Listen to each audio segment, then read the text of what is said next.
तो आज हम कक्षा 9 की हिंदी की कक्षा प्रारंभ करते हैं। इसके पूर्व मैं यह बताना चाहता हूँ कि आप लोग ये वीडियो जो मेरे द्वारा बनाया जा रहा है, ये मेरे YouTube चैनल पर अपलोड किया जाएगा, जिसका लिंक मैं आपके व्हाट्सएप ग्रुप में भेज दूँगा और उस व्हाट्सएप ग्रुप के लिंक के माध्यम से आप YouTube पे जा कर के और मेरे द्वारा बनाए गए वीडियो को अच्छे से सुन सकते हैं। यदि आप उसको ध्यानपूर्वक सुन लेते हैं, अध्ययन मनन कर लेते हैं, तो इस पर आधारित प्रश्न जो आएंगे उसमें आपको कोई दिक्कत नहीं होगी।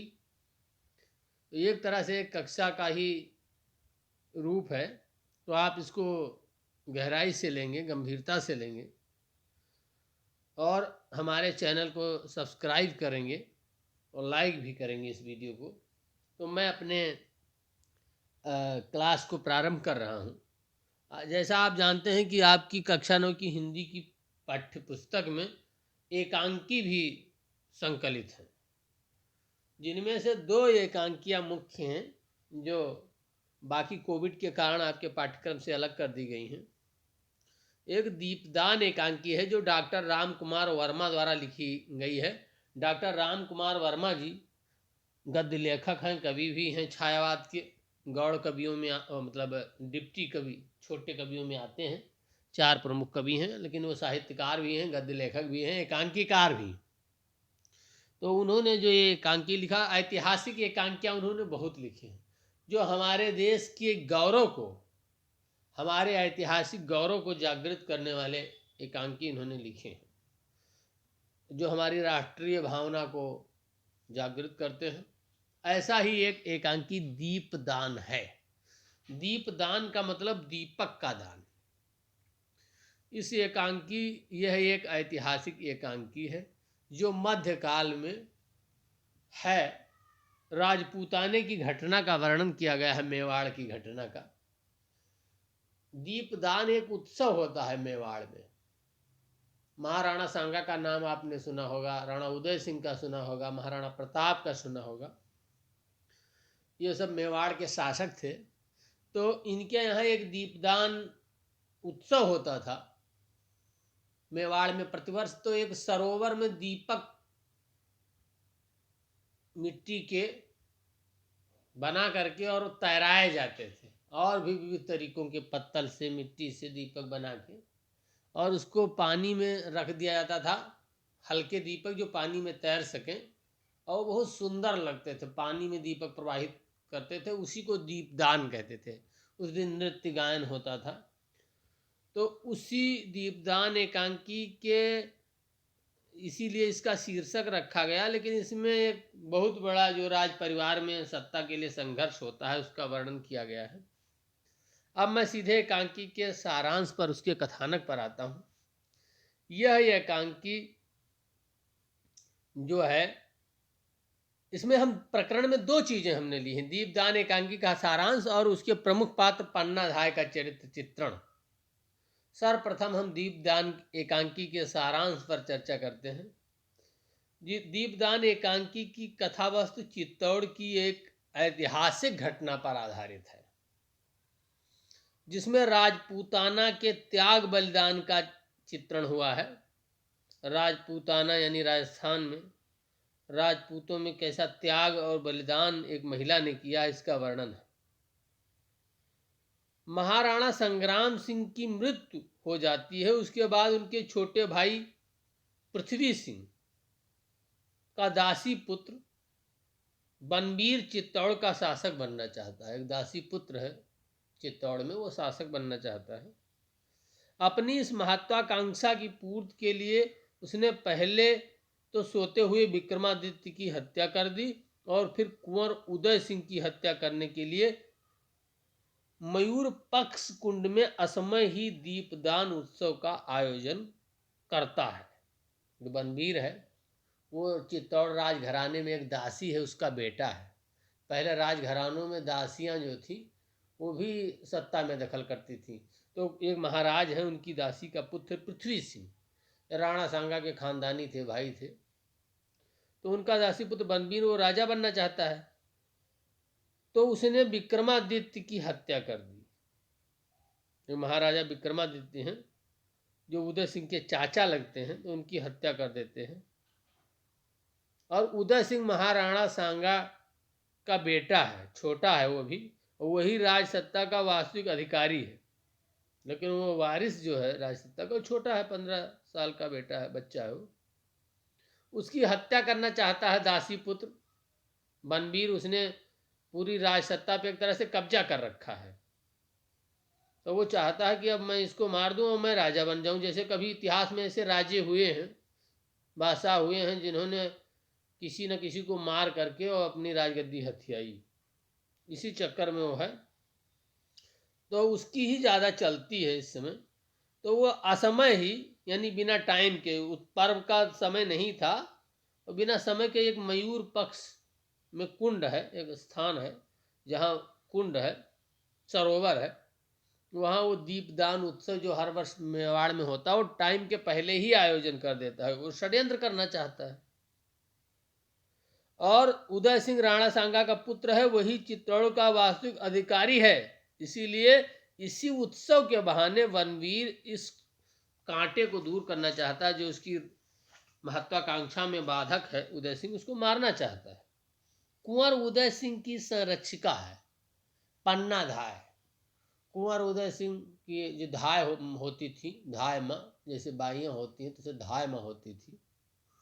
वो बच्चों का देखभाल करती थी पहले, और खाना बनाने का काम, सेवा का काम, और खासकर बच्चों की देखरेख के लिए धाय रखी जाती थी। इनकी महारानियाँ जो थी, उनको अपने जो है सुविधा के लिए दासियाँ रखती थी, तो वो बच्चे की रेख भी करती थी। तो पन्ना एक नाम की एक महिला है, जो उदय सिंह की धाय है, यानी उनकी पालन करने वाली है। माँ और है, लेकिन वो धाय माँ है पन्ना, तो वो उनकी संरक्षक है। बनवीर के इस षड्यंत्र जो कर रहा है बनवीर, दासी का बेटा, उसका वो भाप लेती है पन्ना धाय। और जो दीपदान का उत्सव चल रहा है राजमहल के बाहर, वहाँ उदय सिंह को नहीं जाने देती। उदय सिंह कम आयु का है, अभी बालक है। तो उदय सिंह अंततः जो है रूठ करके सो जाते हैं। जैसे बच्चे को किसी चीज़ के लिए मना करो और नहीं मानता, तो रूठ करके वो सो जाते हैं। सोना एक है जो बनवीर हत्यारा है, उसकी प्रेमिका है। वो उदय सिंह, और उसकी आयु भी ज़्यादा नहीं है, 16 साल की है वो उदय सिंह को उत्सव में, दीपदान के उत्सव में लेके जाना चाहती है, किंतु पन्ना उसे डांट करके भगा देती है। कहती है कि चित्तौड़ राग रंग की भूमि नहीं है, ये रास नहीं न यहाँ नाच गाने में मस्त रहने वाले शासक नहीं हुए हैं, ये जौहर की भूमि। यहाँ आग की लपटें नाचती हैं, सोना जैसी रावल की लड़कियाँ नहीं।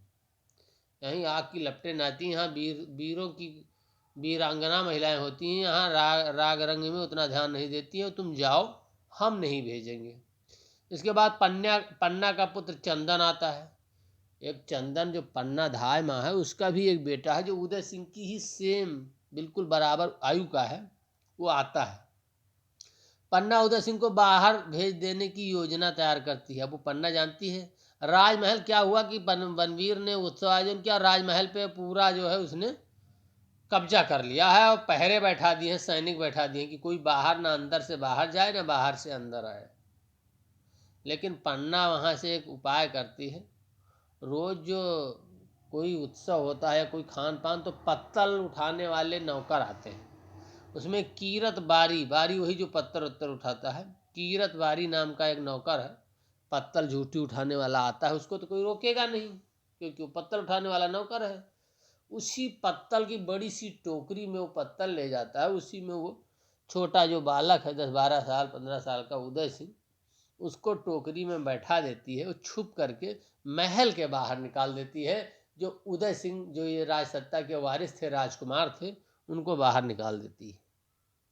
कुछ देर बाद बनवीर आता है उसको उदय सिंह को मारने के लिए। कमरे में नंगी तलवार लिए हुए आता है।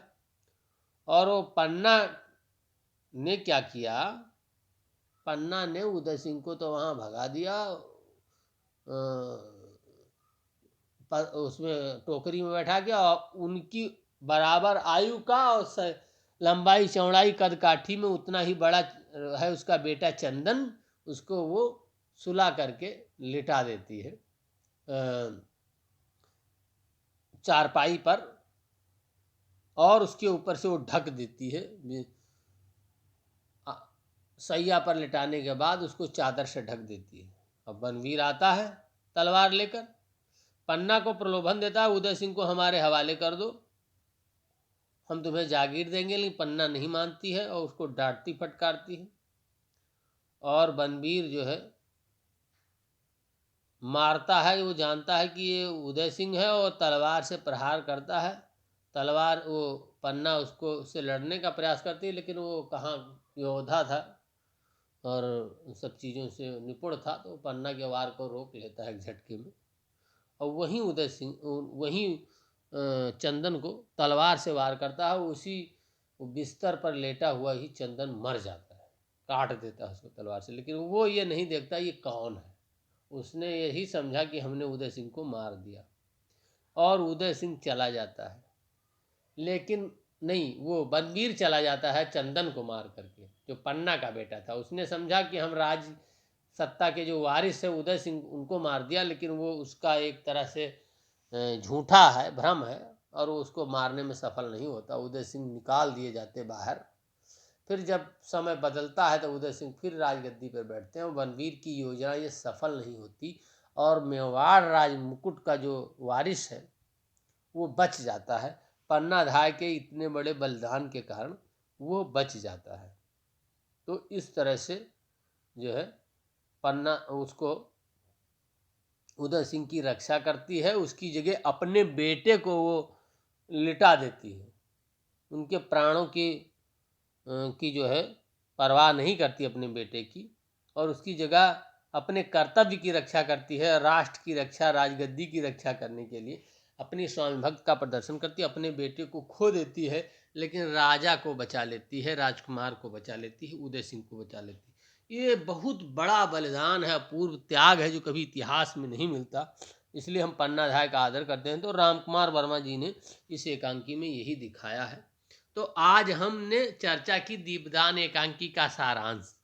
आज की कक्षा में हम इतना ही चर्चा करेंगे, क्योंकि वीडियो अनावश्यक रूप से बड़ा हो जाएगा और आप भी बोर न हो। तो आप दीपदान एकांकी के इस सारांश को ध्यानपूर्वक मेरे वीडियो को सुनेंगे मेरे YouTube चैनल पे जा कर के। और इस तरह से आज की कक्षा हम यही समाप्त करते हैं। बहुत बहुत धन्यवाद।